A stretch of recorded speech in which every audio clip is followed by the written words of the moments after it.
Welcome to A Lawyer's Guide to the Galaxy, a podcast about geek culture by lawyers with your hosts, Ben Siders and Kirk Damon.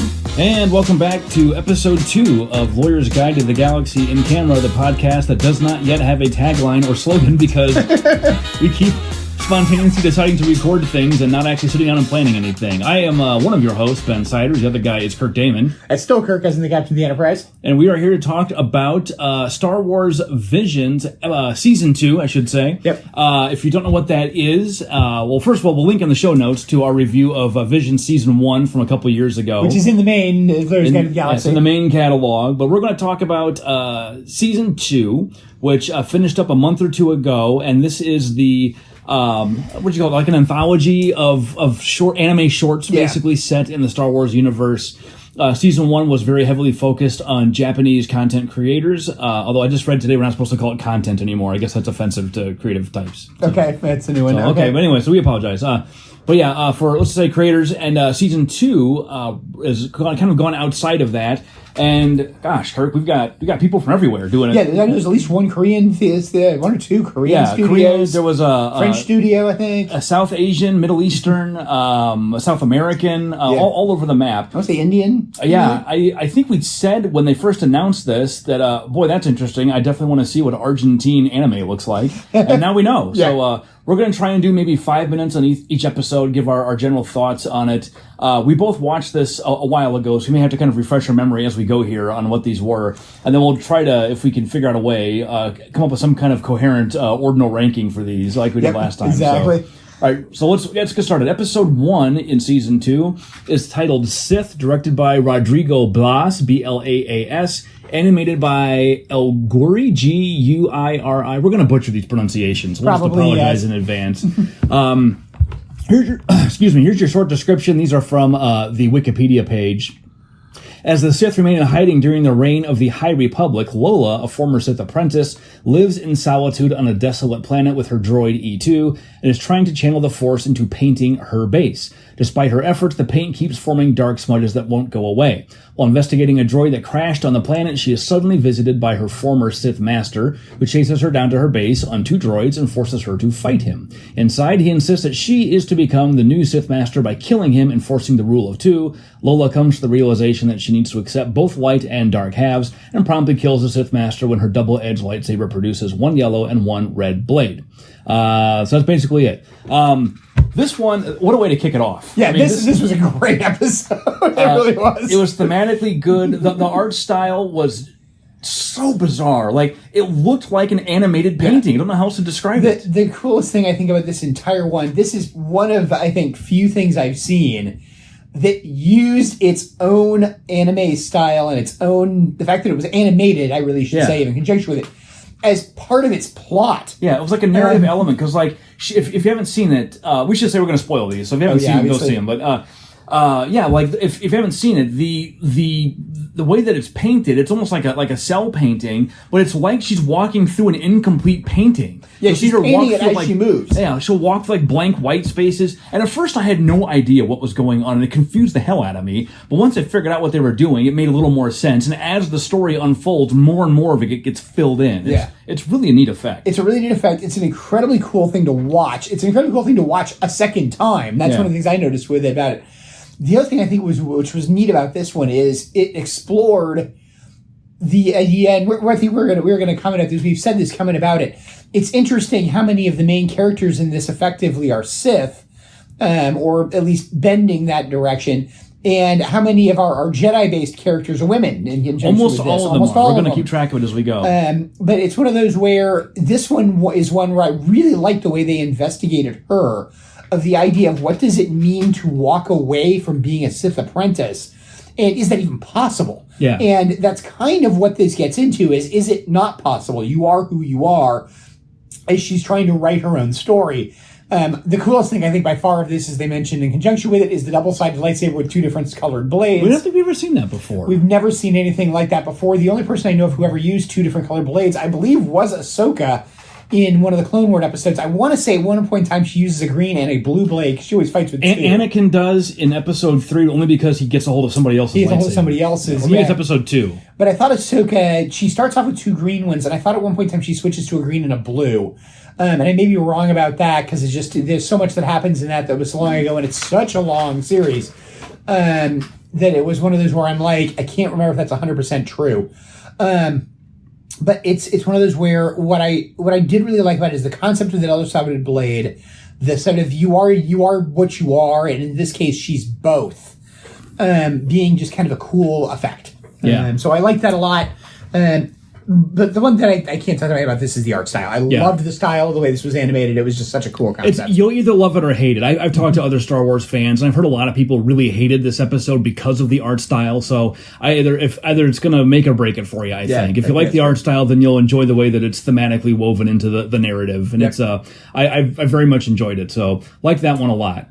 Okay, moving on. Episode 2, titled Screecher. Oh, we should go back to the cast. Lola is voiced by Ursula Corberó, and the Sith Master is Luis Tosar. Never heard of either of them, but they do have Wikipedia pages, so they've done things.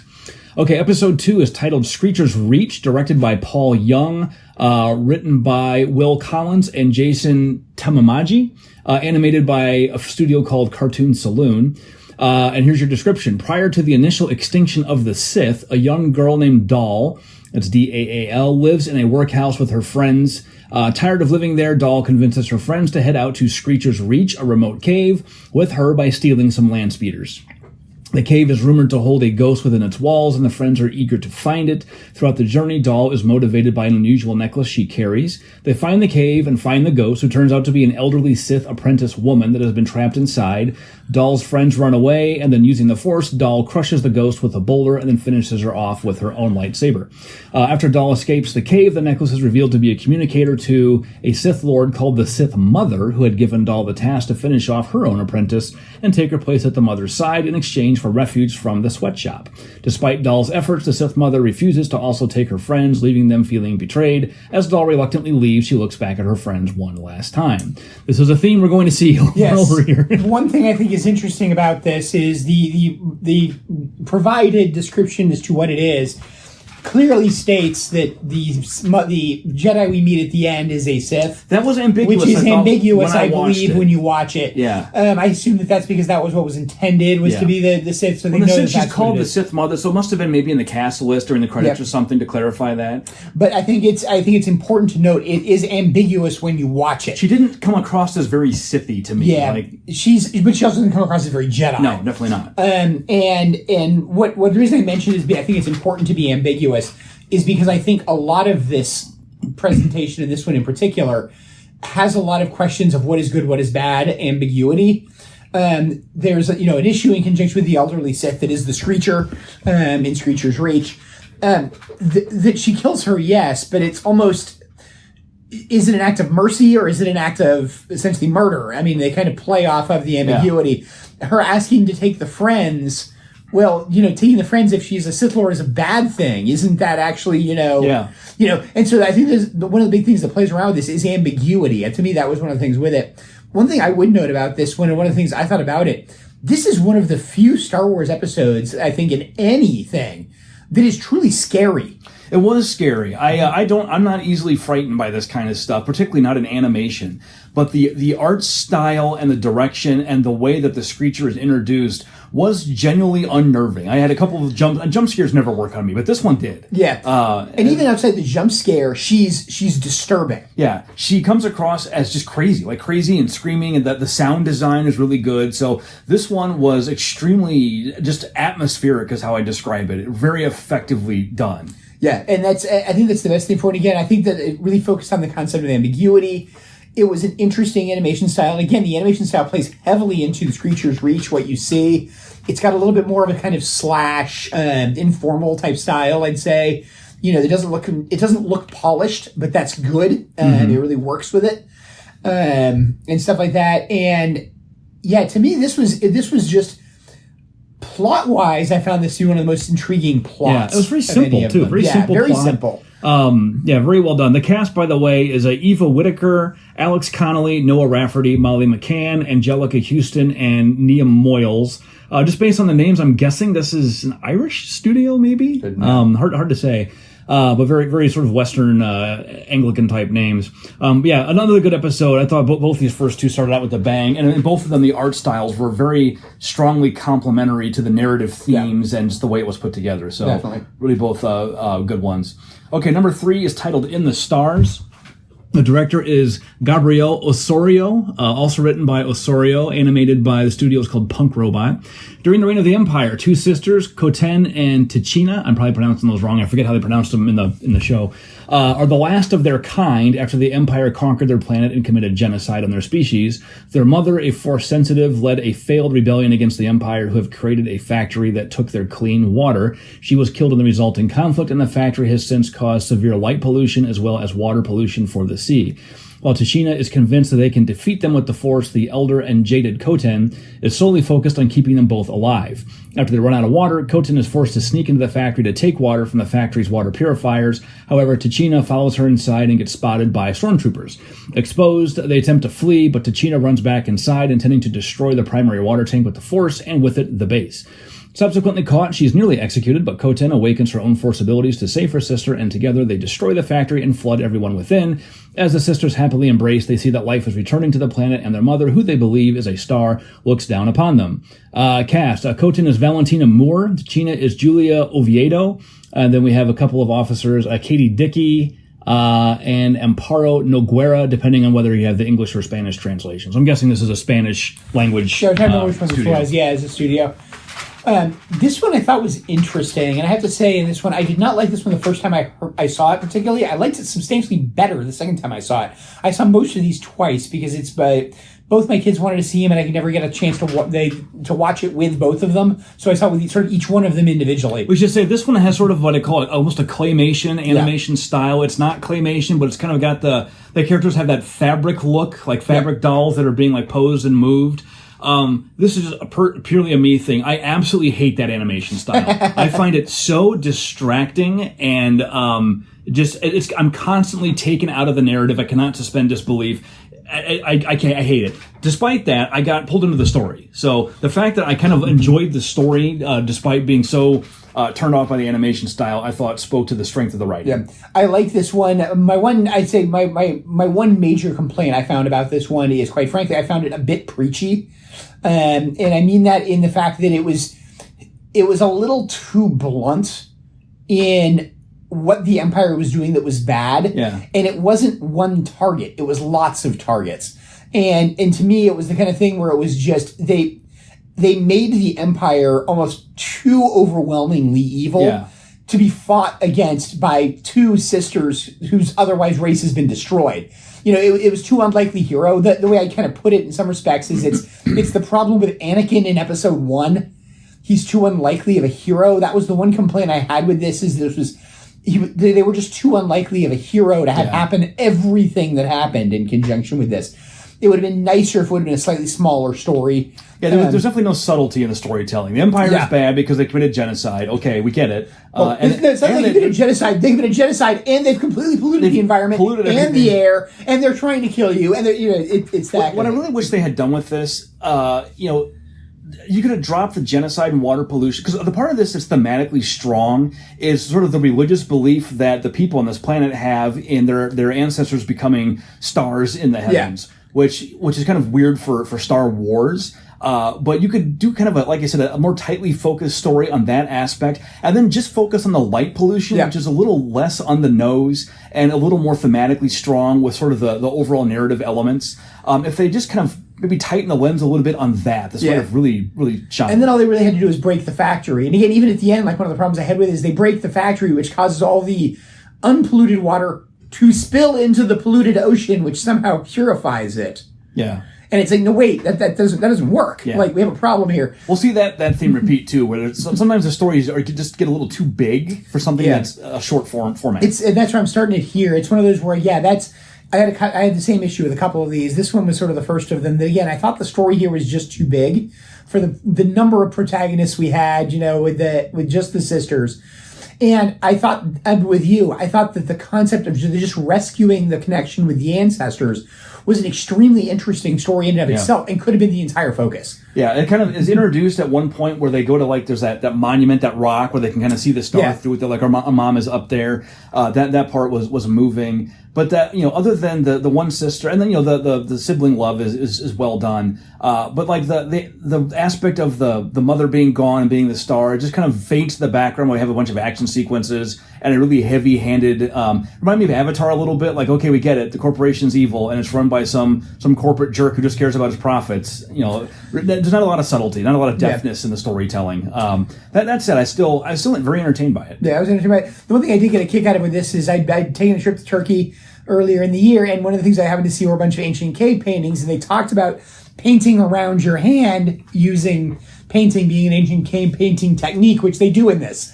And I actually that just happened to strike me as something I thought was really cool that they did that.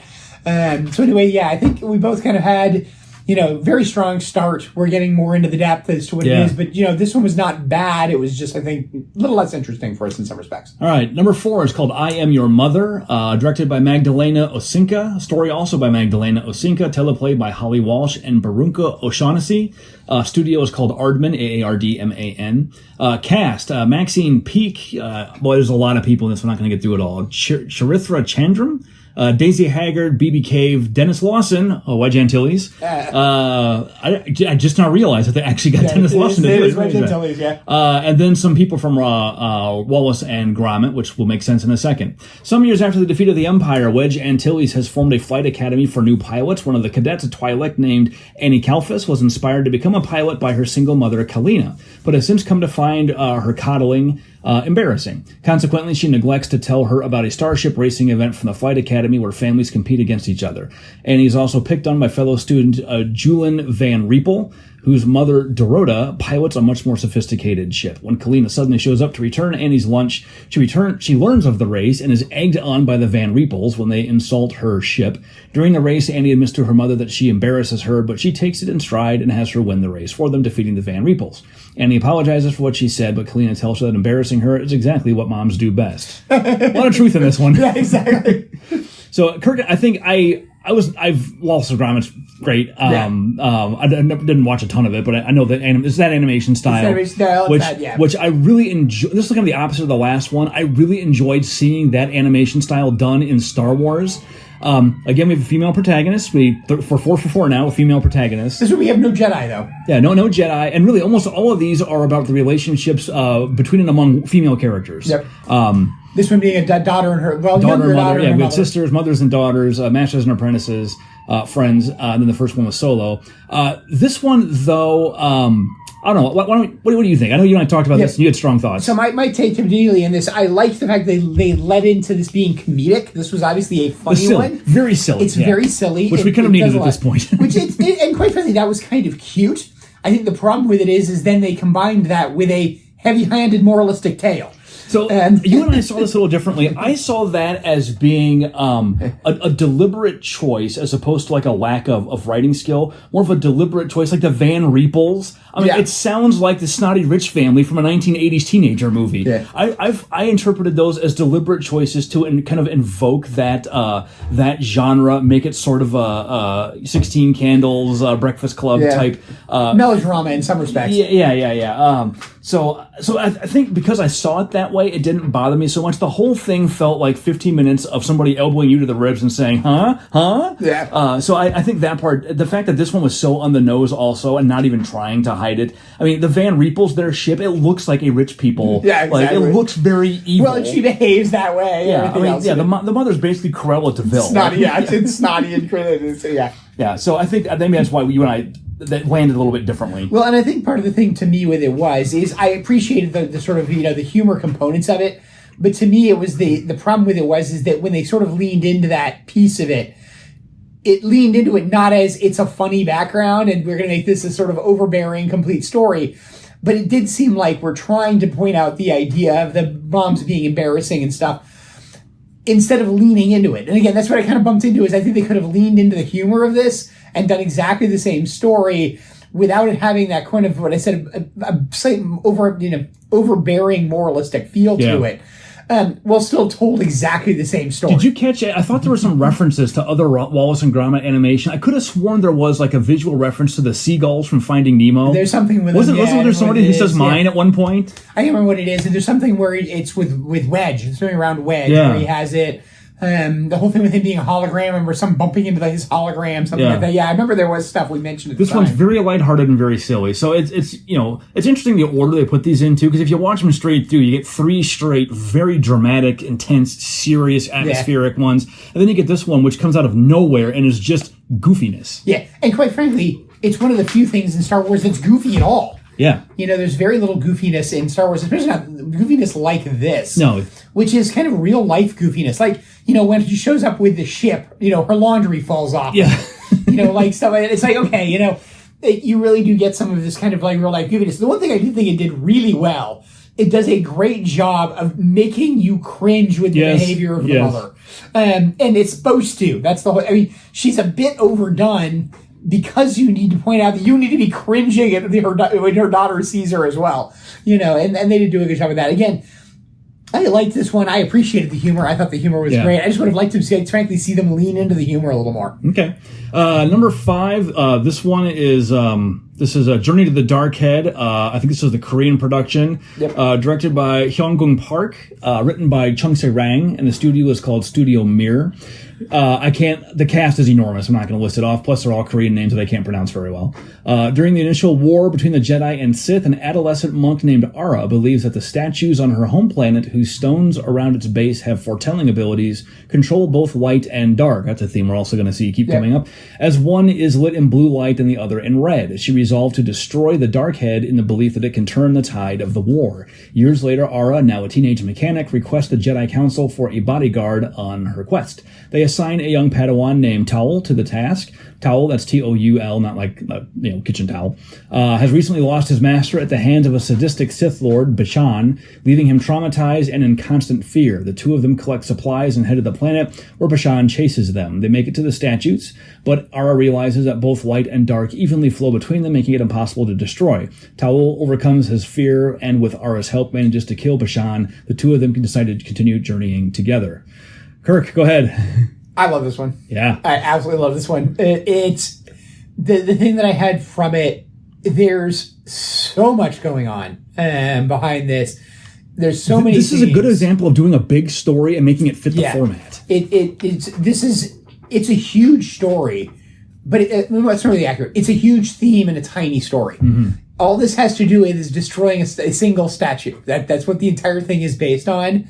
But it's everything that gets drug into that, and what does it mean? Even the foretelling ability and the question of her not necessarily exactly understanding what the foretelling ability means. The stone she foretells at the beginning ends up becoming important at the end. There's elements of stuff like that. You have him as the Jedi assigned to her. You have definite Sith leanings as to what it is. This is, I think, our lone male Jedi. I think so. Again, female protagonist. But lone male Jedi. But he's really portrayed as a character in conflict. Definitely. And part of the sending behind this, you get the impression, is the Jedi Council of we're not sure you're stable. Yeah. We kind of need to find out the answer to that question, which is also a theme we've never had explored in Star Wars yet. The big thing about this is, as well, I think that the animation style, which is a little more traditional, I would say, in conjunction with this, also works well, quite frankly, for this story. I thought the visual design of the characters was really good, especially the Sith was a really... I forget what he looks like now offhand. I remember when I watched it being struck by the visual design of the Sith character and the weapons he used. He's got a kind of Doc Octopus chain. And he had kind of like a strange mask that was just kind of creepy and unnerving. I also thought, of all of these, this one may have done the best job of really developing a convincing... sense of the relationship and personalities of the characters. I felt like these characters... Very quickly. Yeah. I mean, by the end of this, I felt like I'd watched a full-length movie with these two characters. Yeah, and I mean, you've seen one of these characters for probably less than 5 minutes. And stuff like that. Yeah, they really did a great job of the characterization, even though you get very little characterization about them. But everything is important. And again, I think that's... So much of this is when you could watch 5 or 6 times, I think, and still see more meaning in it. Because literally everything is important that you see. And that's what does this well. That was my take behind it. Is that's what they did well in conjunction with this one. Again, I mean, we're going to rank these things at the end, but this is definitely one of my favorites. It's out there. I really enjoyed this one. I really thought it was an incredible use of the style. I also thought it was an incredible use of the Star Wars universe to tell a story. Yeah. Which really was very Star Wars universe story, but also a very universal, much larger context. Yeah, you could have done this story in almost any setting and just use whatever the themes are of that universe. So it's kind of a standalone story. Maybe that's why it shines so well. I just sent Kirk a text a couple days ago where I saw somebody posit that one of the reasons that the sequel trilogy doesn't work is that, the original Star Wars trilogy was George Lucas writing love letters to the movies he liked as a kid. World War II, dogfighting films, Westerns, Kurosawa films. And so he's just, making those stories through the lens of the Star Wars universe and the sci-fi. And that to some extent, the Dave Filoni stuff that's on Disney Plus is the same kind of thing. He's telling Arthurian legends and more thematic and narrative stories through the lens of this universe. The sequels didn't have that. It was just telling a Star Wars story through the lens of Star Wars. So there's really no sort of grounding for it other than we're just going to show you pictures of the things you've seen that we know you like. And I think you and I talked about that when we were doing our wrap up on episode 9, that for all the production quality and the acting and the quality control in the sequels, there was just no soul to it. There was no creative spark. Like, what were you trying to do other than just tell a Star Wars story? And that's a good way to put it. Is this thing? What we want to say about this particular episode of this? This is all soul. Yeah. And to that kind of point, you can tell us in any theme, but it also really works in Star Wars because it meshes so well with the concept of Star Wars, the light and dark, what is light, what is dark, what does it mean to be both, and the idea of transitioning between them, which is a sort of central theme, I think in a lot of Star Wars, and also just the not really understanding how the world works, which is a key aspect of this. In both main characters' lives. And so, from that point of view, I think it's one of those where this just clicked. It really did, yeah. This one, and it's solidly in the middle. It's sort of the emotional highs and lows. You kind of come off that silly Wallace and Gromit style one, then you get into this one, which is back to that moody, atmospheric. But the animation style is more traditional, and so it's less about a melding of visual style and narrative than just pure storytelling and character. So it was well positioned here. I really like this one. Okay, moving on. We are at The Spy Dancer, episode 6. I think this was the French one. This is the French theater, I can't pronounce it. I'm even worse at French than I am at Asian languages. Julien Chang and Studio La Cachette. I can't even do it. The cast is Camille Cotin, Lambert Wilson. I'm terrible with French. I'm going to stop reading these. This is going to embarrass myself.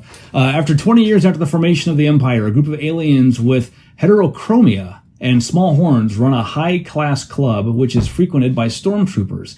It is revealed that the club's primary dancer, Loie, I forget how her name's pronounced, also French, leads a faction of the Rebel Alliance that consists of the rest of her staff, and she places trackers on the stormtroopers' armor during her dance performances. One night she spots a familiar-looking officer, and in flashback it is revealed that, 20 years prior, her infant child was taken from her by the supposed officer.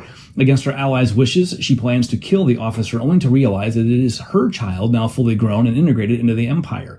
As her group battles through the soldiers and the officer's droid, Loie takes the officer to the roof and offers proof that he is indeed her child, leaving him confused. The club's maitre d', Hetis, helps Loie escape. Loie reveals that she left him a hollow device of him as an infant, which itself has a tracker in it. The officer views the hologram and uncovers his own severed horns. Mm-hmm. All right.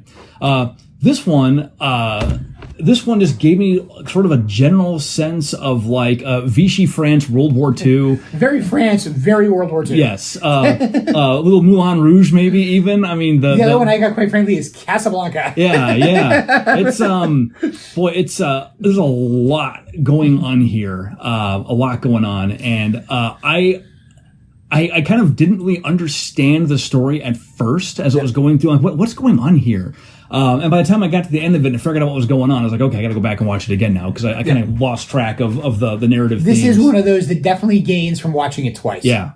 And again, I've watched most of these twice, and quite frankly, I'd say that about most of these. I think most of these, especially up to this point, you gain quite a bit from watching them twice. The Wallace and Gromit one, I'm rather not necessarily being. I think it's a little more on its surface. A couple of things I really liked about this around it. One, it clearly is a very different style to everything else. Like the French shows through. I mean, it really does. It really does.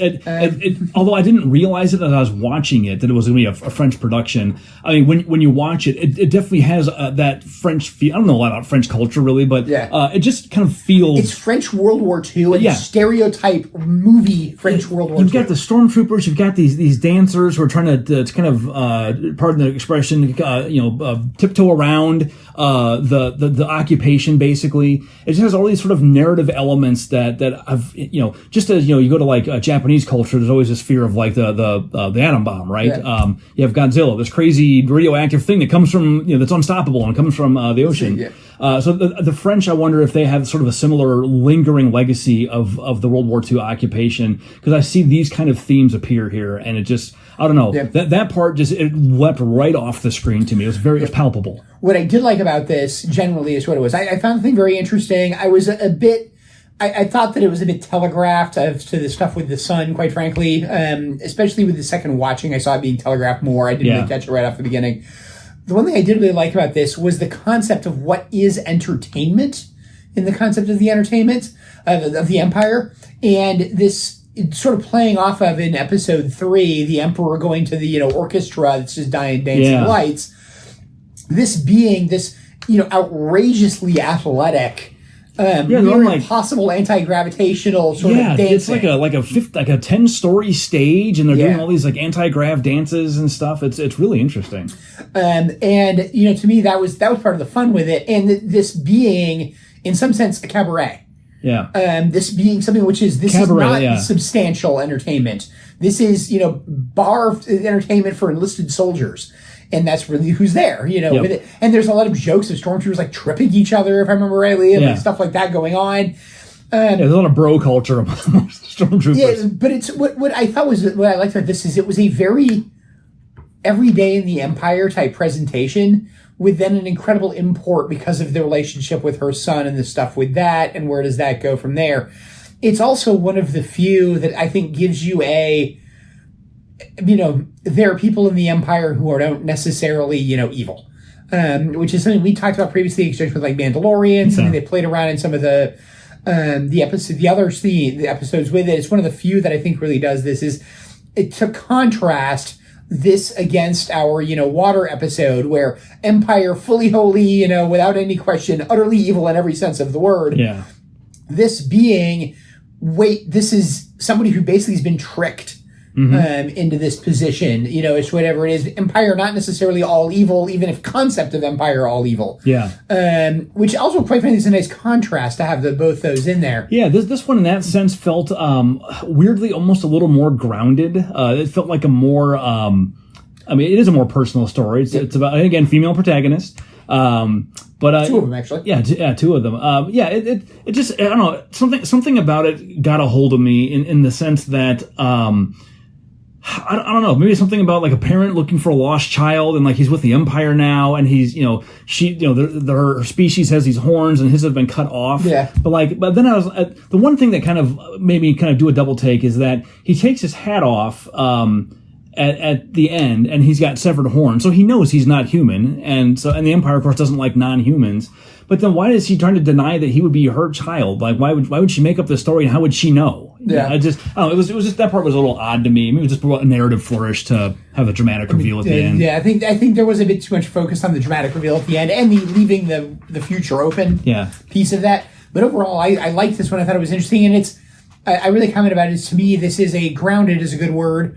I use realistic story, but it's not realistic in any sense. Yeah, no, it's a grounded story. Gritty, maybe. I don't know. This it felt very Star Wars-ish. And it's very, as I said, it's enlisted Star Wars. This is not about an officer, even though he's an officer. Yeah, sort of the lower decks version of Star Wars. Let's peek behind the curtain at what the lower level people are doing while the officers are having meetings in conference rooms and plotting and scheming. And again, quite frankly, the thing that jumped out to me was Casablanca, even though it's not really the same kind of thing, but it's the same kind of baseball. Of the standard entertainment for World War II, and what people oftentimes associate cabaret entertainment, that kind of associated World War II entertainment, which is often associated with enlisted soldiers, really kind of works. Okay, episode 7, The Bandits of Golak, written by Ishan Shukla, also the writer. The studio is 88 Pictures. During the Galactic Civil War, Charuk and Rani are siblings who were forced to flee their home and are headed to the city of Golak for refuge. Rani is being targeted because she is Force sensitive, which Charuk desperately tries to hide, and they're nearly caught when on a train ride to Golak, only to be saved when a rebel group called the Jengoris attack the stormtrooper-guarded train. They eventually make it to a small oasis setting run by an elderly woman named Rugal, but an Inquisitor arrives, knowing of Rani and the incident on the train. After tricking the siblings into exposing themselves, the Inquisitor attempts to kill them, but Rugal, revealed to be an Order 66 surviving Jedi, evacuates the area with her powers and fatally defeats the Inquisitor in an intense lightsaber duel. Afterwards, Rugal tells Rani that she must come with her through a tunnel to keep her hidden with other Force sensitives, but leave Charuk behind. The siblings have a tearful parting with Charuk giving Rani a jalebi-shaped lollipop. I think that's like a South Asian candy. And Rani giving Charuk there's stuff having to do with the sweets that we just don't understand not being... Rani giving Charuk their father's flute to remember her by. So this one might be the only one where the main character is not female, although the character the story is about ultimately is female.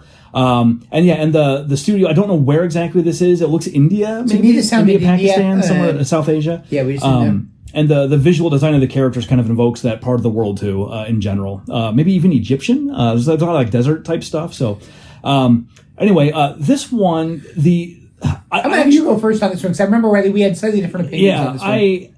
I actually liked the story here, but I found the animation style really off-putting, and I couldn't even tell you why. Just something about it I found distracting as I'm watching the story. I kept kind of like shaking my head and looking back at it again. So I don't know what it is, but something about the animation just didn't work for me. And that's, I think, where we had this discussion. I really liked the animation in this one. I really liked the style of animation in this one. I found parts of the story to be unnecessary. I didn't like the Raider raid on the train. I thought it was an excuse for a fight scene and could have just been left out, quite frankly. Yeah. The big things to me that I really liked about this, I liked the interplay between the siblings a lot.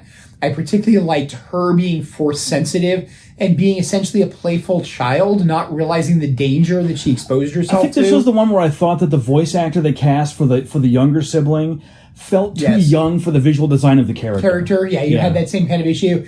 And things like that. What I really liked about this again, and to me the thing that I really liked about this was the older sibling understanding the very clear and present danger they are in, and the younger sibling simply not understanding it and being just a playful younger sibling and thinking this is funny. The example of where I jumped to is, in some sense, this reminded me of Frozen.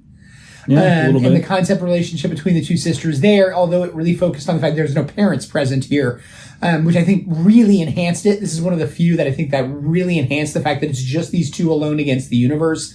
That you're in something which is effectively, an occupied stronghold, with rebel activity, it's but kind occupied. of almost a loss of innocence story where he's trying to protect her and let her just be little and be a kid. Yeah. And then they get to this oasis and he finds out that he just can't. Like, he can't, at a young age, he's going to have to grow up real fast already. And I think the thing with the exchange of gifts, you really had that. The focus on sweets, which, again, I know that there obviously is some cultural significance to the sweets. I'm looking up what a jalebi is. But it was one of those where my take from this one was, if they would have eliminated or reduced the rebel scene, it was a useful way to distract, to get them away from chasing her. But to me, it was an excuse for a fight scene in it. The real interaction here, to me, was her playing around with her Force powers, inadvertently attracting the Inquisition. And again, I think to your statement, that leading to a loss of innocence. Which I liked. I really liked the animation style in this one. I actually thought the animation style was just really cool. What I really liked about it is it was very colorful. I tend to associate it with India because I tend to associate it with Bollywood, quite frankly. That very colorful, bright colors, play for her, which is why I was thinking it was potentially Indian. But it's one that I really enjoyed this one. So it was more than I thought it was. It's also one, quite frankly, I really enjoyed vastly more the second time I saw it. This was the last one I saw twice. See, I've not seen this one twice. These last three I haven't, so... Yeah, and again, I also liked the way they portrayed the sort of female Jedi, where it very much was a kind of hiding her, not even ability, but her strength. And doing so on purpose, essentially because of this calling. This is what she's doing. She's here to find people like her. I think it is Indian. So the main voice actor is Shiraj Sharma, who was who played the lead character in Life of Pi. Okay. So I think it is India based. But again, it's I know we had the different things. We were very different on the animation in this one, which I think is kind of amusing. We never happened, yeah. The one, and with the first one where we both were very positive, but a lot of people were very negative. This was when we very much did have alternative reactions to the animation style. Yeah. Okay. Episode 8 is called The Pit. Directed by Leandre Thomas and Justin Ridge. Written by Leandre Thomas. The studio is D'Art Stagio and Lucasfilm. Just after the Empire is conquered, a large group of Imperial slaves are forced to dig a giant pit in the middle of the desert for kyber crystals, which the stormtroopers use to build a nearby city. After years of digging, they hit the bottom, only for the stormtroopers to completely abandon them in the deep pit. One of them, Crux, tells his sister Livy that he will escape the pit and ask for help from a nearby city. He successfully does so and manages to get the attention of the citizens of the clean, futuristic city, but stormtroopers stun him and drag him back to the pit, tossing him to his death. Livy inspires everyone in the pit to chant "Follow the light," which echoes to the people of the city. They overpower the stormtroopers and rescue the people from the pit. As they leave, Livy is revealed to have kept a kyber crystal which responds to her touch, revealing that she is force sensitive. So again, maybe this is another one where the main character is not female, although the main character dies and the protagonist turns out to be female. And then I don't remember this. It's sort of a broadly African American, a black cast. The character design is largely black. I can't figure out if it's based in the U.S. or if it's like an African-based studio. Yeah. So yeah, this. I'll start with my thing with this one. I found this one. I think the best word for me to use is disappointing. Quite frankly, this would have really benefited in my mind from being about 10 minutes longer. Yeah, I would agree with that. It really could have done with some. The plot goes by too fast. It does a little bit, yeah. And Leandre Thomas, the director, he's from Oakland, so I think this is U.S. based. So that was my biggest complaint about it. I thought the concept of the plot was great. Yeah. I just thought it went past too fast, and you kind of missed important elements of it. Again, this being one I only saw once, but that kind of thing. And you were too focused on it had a clear statement of what it was trying to say, I think, both from a moral point of view and with the storyline behind it, that unfortunately just went past too fast, that you kind of missed it. Yeah, I don't have the running time here. I kind of felt the same way. I was engaged in the story. I was interested in the characters. I think there was like an older grandfather type character who was really encouraging not doing this. Yeah, that relationship was interesting. I think maybe what didn't work for me is that the main character gets out and then gets thrown back in, and then they're out and back in again. Because you and I talked about this when we first saw these, that I feel like I missed a scene somewhere where something, because there's a turn of the plot towards the end when she goes back to when they start singing and the city comes to help them. Yeah, and there's like a character that I thought was back at the city again. I'm like, who is that? How did they get there? So I don't know if I had to pause this or something and I missed a scene or what, but something about the pacing of the plot. I felt like I missed a piece of the story. The other one I had with it, I think it was because of what I was expecting, and it struck me as notice. It was they're chanting "Follow the light," and when this thing starts, it starts with them turning on lights in the pit. And what I figured they were going to be doing is they were going to see the light from the pit, from the city, and that was going to attract them. Instead, it's the sound from the pit that attracts them. And to me, that was, again, it was missed opportunity. That's why I sort of said it is. To me, it was disappointing. In some sense, I liked the presentation of it being oppression, and I think what he was trying to say in conjunction with it. But to me, again, it needed a little bit more layout. And maybe because of the fact that, it just, my background and stuff like that, I'm not necessarily the target audience of it, but I would have liked this one to have just literally been longer. So that's what I wonder is obviously the characters are largely shown as being African American. They're slaves in the story, so there's an obvious allegory to our nation's shameful history. So I wonder if there's some subtext here that we as Caucasians just don't know.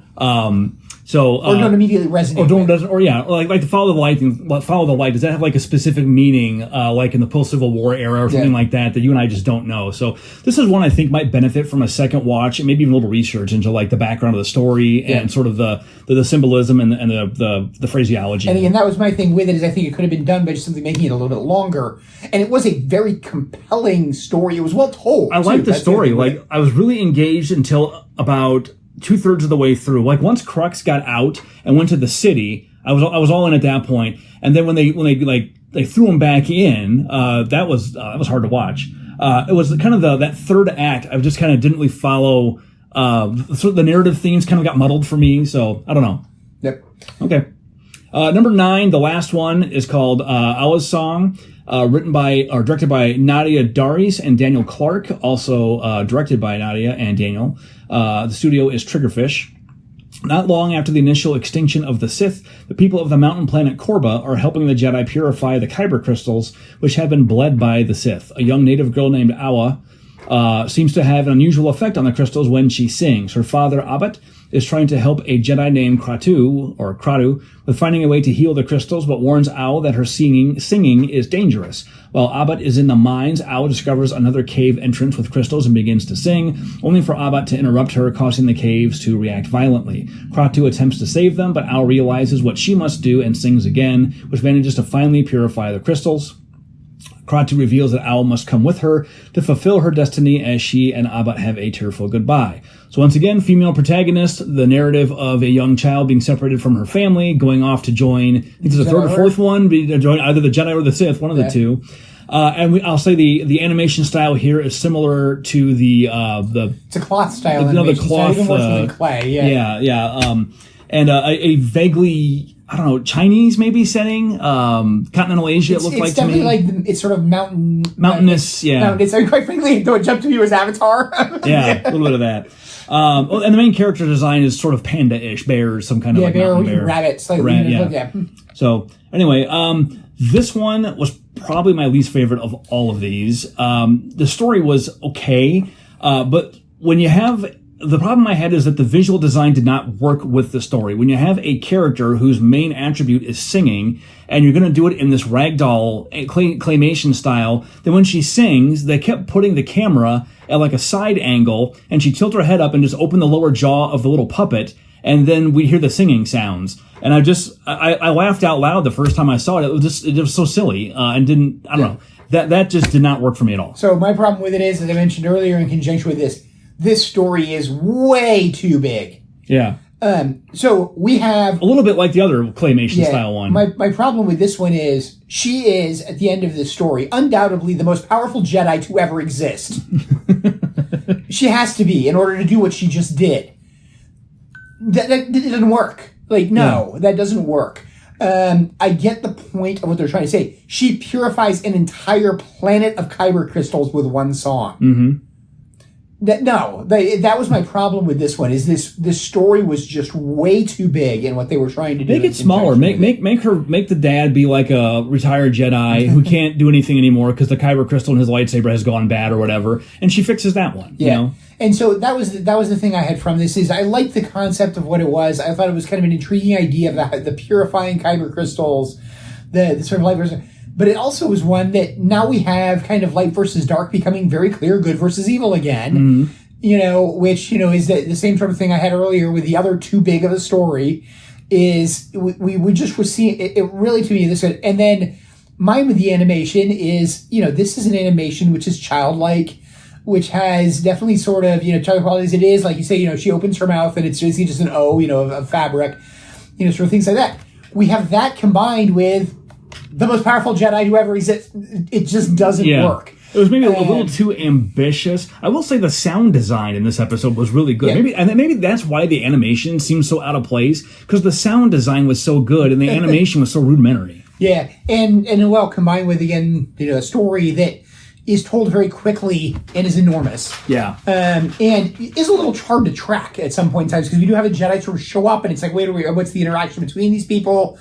Sort of things like that. So yeah, I think that's the thing. We do have the ongoing contention of the fact of I'm going with the child being removed from family to go to Jedi Order, which is an interesting concept and I think something that was never truly explored very well in the Star Wars universe. We had that with Anakin. But it's in him. It's not tragic.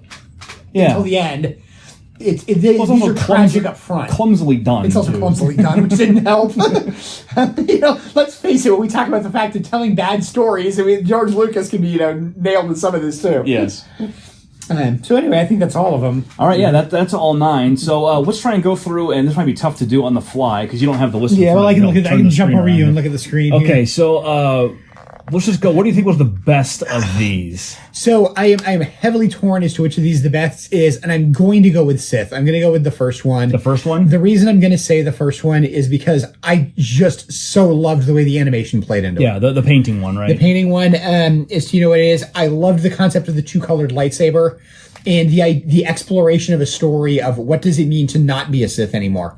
And to me, like that combined with the animation style, which I understand people would hate, but to me just enhanced the story, and that sort of to me was this game was the whole package. That's why I really loved this one. Yeah, I probably second that. To me, I'm torn between that, Screecher's Reach, or the Journey to the Dark Head. Yeah, I think we have the same top three without any question. So those are gonna be my top three. I might have trouble. Depending on what side of the bed I get up on that day, might determine what order I put these in. But those are my top three for sure. I'd probably go Sith, then Darkhead, then Screecher's Reach.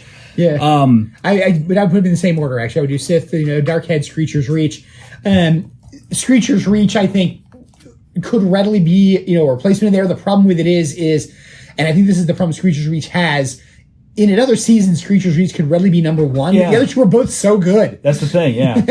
I almost have to take the Wallet and Gromus one out of here. It's the only one that's like that. And it's really hard to compare it to the rest of these because it is silly, and all the rest of these are serious. Yes. So to me, this is almost like remember the Jabba animation one from season 1? It was the only one that was like that, where it was like a musical. Yeah. It just kind of didn't really fit in with the overall themes of the rest, and so I rated it low because I didn't like it that much, but I couldn't tell if I didn't like it because it felt out of place or because it really wasn't that good. Yeah. So I'd almost like take I Am Your Mother out of this ranking entirely because it's just kind of hard to compare it to these. Beyond that, the ones I like the least, Owl Song is probably Owl Song, I think we both agree is definitely our least favorite. It's kind of hard to go from there. All the rest of these had things I liked. I have to put that I really didn't like The Pit. And again, to me, I found The Pit just disappointing. I thought it was something that could have been a lot. It just, to me, just didn't work. See, I like the first bit of it. So that one, I don't know. That one had a lot of potential. I think for me, the second worst one is... Oh boy, that's tough. I'm probably this isn't fair, but I'm gonna go with the Bandits of Golak. Although I think it's just because of the one voice actor. It's not that her performance was bad. There's nothing wrong with it. I just could not get over that the character looked like, I'm going from memory here, but she looked like she was like, 9 or 10 and acted like and sounded like she was 4 or 5. Yeah. And that's just the visual difference between that and the character's vocal design. Just, I could not get past that, and it kind of threw me for the whole thing. Whereas I'm going to throw the Bandits at either my number 4 or 5. Yeah, I figured you would. We're going to tell you around, which is basically between that and the Spy Dancer. Is which one I'd put, coming out of the top 3. I liked both those, sort of immensely. I'd probably put it above the Spy Dancer just because to me, I thought that I loved the concept of the danger of being a Force-sensitive child. Yeah. And that was something which had never been explored in the Star Wars universe. And to me, just... It was a great story to tell, and they were great characters to tell it. In some sense, the telling it from the point of view of somebody from that culture really worked too, in my mind. I did like that. And I did enjoy the way the setting was designed in the narrative. Like, you really got this sense of kind of being like out on the fringes of society. They're on the. Have you ever seen the movie Snowpiercer? I don't think so. No. It's not like a train that can never stop in this post-apocalyptic world, and it's there's always kind of social norms to govern it, and they're on this train kind of barreling through this like desolate wasteland in this desert, and it just reminded me of that setting a little bit. I don't know why, but I kind of just got that feel, and I like that sense of like the tension, the danger that was there. That was good. The rest of these are hard to do. I'd probably put In the Stars relatively low for me, for the reasons we discussed, the animation style and just sort of the story just being so kind of bluntly told. And then Spy Dancer, I think, a solid middle of the pack. Yeah, and I think the thing with this is I think if we were to put these into quartiles, then all of the same ones would be the same quartiles for all of us. Yeah. Except for probably the Bandits. Yeah. And then it would just be, which I think I'd end up putting that one higher than you in exchange for putting I Am Your Mother lower. Yeah. To me, because I liked the humor, and again, I actually would have preferred it to have been more leaning into the humor, piece of it. But It is. I think this is also one where, quite frankly, it would not surprise me to meet somebody whose list is entirely the reverse of mine. So we do. Kirk and I have a friend who occasionally goes out for beers with us, Andrew, and I got his list. It was very different from ours. So it kind of depending on, he's younger too, so it kind of depends on your age and what Star Wars you grew up with. I think maybe influences how you see these and which ones kind of speak to you. Yeah, and again, I can see it as going into what which ones you like more. I think there's also, because these were very multicultural from where they came from. Yeah. There's probably what resonates with you more, behind these, which is also, I think, an interesting thing. I do think these were, in some sense, compared to the first season of these were more ambitious. I think so, and I wish I knew more about the various the cultures and the studios that made all these, because I suspect a lot of these have deep allegories that have a lot of meaning within those cultures that we just don't know, being white dudes from America. I don't know if there's something subtle like the Spanish one that would resonate differently with somebody who grew up in Spanish culture that we just wouldn't know. Yeah, it's probably the Argentinian one we said, because I think one was from Argentina. I think they said that. I think one was Spanish, but I thought that one was from South America. I forget where the studio was, but I want to say when these were announced, they said they were going to have an Argentinian anime studio, which I didn't know there was such a thing. But yeah, and I think the big thing to me is this seemed very very ambitious. The one thing I have to say of this is make a season 3. These are good. they are good. I agree. And it's also a good chance to get some money and funding into these studios to give these artists a chance to shine, to show off their craft. And as you've probably picked up here, even the ones that I didn't really care for, they're still well done. All of these were very well done. They're all well done. They're all they're all intriguing stories. Is what it is. The only real comments I have with the plots is, again, a bit too overbearing at times. It's what it was trying to be more realistic. A bit too big in just sort of for a short story format. I thought overall this was a substantial improvement over season 1, which was already pretty good. Yeah, I think season 1 had a couple that you and I were both just like, these are clunkers. These are not great. There were none here that was just season 1 also had a couple that were real stars too. Yeah. But there were none here where I couldn't find something. All of these I found something redeeming or interesting or good about them. And it was really only that last one. Even it, like I said, the sound design was good. The story wasn't bad. It doesn't fit the format. So a fantastic season. Definitely looking forward to a season 3. Hopefully. I hope they do make a season 3. The other thing I quite frankly love about this is Star Wars that has nothing to do with Star Wars. Yeah. Do you notice that too? There was a lot less lightsaber stuff here than I felt the first season. Every episode was about Jedi. There's a lot less of that here. It's more about either becoming a Jedi or more about relationships. To use your sort of thing, it's grounded. There's a lot more human stories here. And the idea of normal people dealing with this sort of fantastical universe, which is a fantastical universe. I mean, we have a giant galaxy-spanning empire, but we also have mystic knights who can do impossible human things that I should say human things, but it's things the other aliens can't do either. Well, you wonder if the difference is reflective of the difference in cultures, because the anime from the first season was mostly Japanese anime, I think. And so, if you're making a Japanese anime film and you're looking at Jedi who are basically space samurai, well, of course, that's going to be the most interesting and appealing part of it to do. That's what I would want to do too. But coming from, Argentina or India, where you don't have that archetype, maybe something else in the story and in the symbolism of Star Wars speaks to you and is what you want to talk about. And so many of these are family and relationship based. Definitely my thing with this is I really looked forward to these coming out. I'd look forward to a season 3. The one comment I would put about a season 3, do we have to continue to use animation? Could we make some of these live action? Yeah. Could we have live action shorts, done by studios in conjunction with the Star Wars universe? Now, that may be difficult because it's just the nature of it's a very, complicated universe to display. But that could be interesting. Or one's doing, essentially, for lack of a better saying, live action, traditional CGI animation, which we see in the live action movies. Yeah. I can see that being very intriguing. What can somebody do around something like that behind it? There are obviously, I'm thinking like Pixar, that does, shorts with very, aggressive, very professional animation styles that are not traditional, so to speak. Yeah. They're more modern. It'd be interesting to see what it is. But my real take from this and my real take from season 2 is I hope there's a season 3. Absolutely. Okay, well, I think we beat that one to death. So we're not sure for the next episode. We've got kind of a long list of things that we have seen or that we're going to see. As we're recording this today, it is the fall of 2023. We are about 2/3 of the way through the new Ahsoka series. So we'll have that to talk about. Plus, we got lots of other stuff. We both finished Bad Batch season 2. Yep. We have, some big blockbuster movies this summer we'd probably like to talk about. Yeah, we got lots of stuff. So we're going to try and get these queued up and rolled out to you guys so you have hopefully more frequent content here when we don't have anything available on the main channel. So appreciate everybody listening.